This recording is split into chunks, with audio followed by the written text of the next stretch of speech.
very good morning to RANsquawk listeners. Welcome to the rundown for Friday, 11th of June. Just gone through 11 o'clock now in London.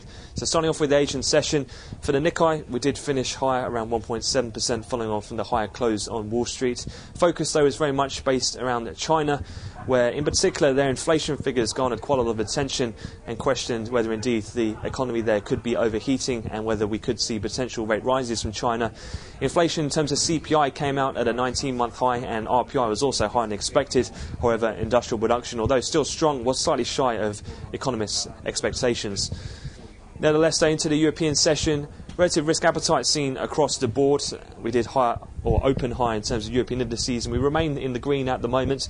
Some of the outperformance being seen in the Spanish IBEX stock index, where following on from that stellar bid to cover ratio and the new 3-year benchmark yesterday, the Spanish stock index continues to outperform the rest of the markets, and the spread there against Bunds on a 10-year bond yields is also slightly tighter.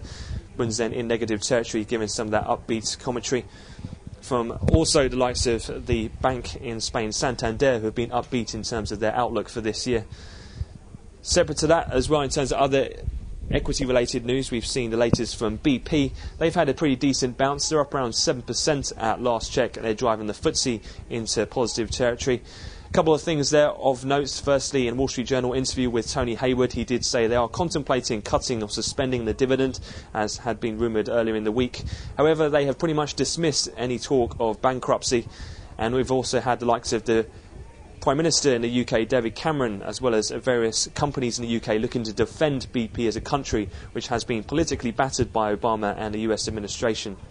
Looking forward then in terms of what's to come from the US today in terms of data, we'll look out for the retail sales report. That'll be at 1:30 London time, and then we'll also have as well the Michigan report to come later in the session.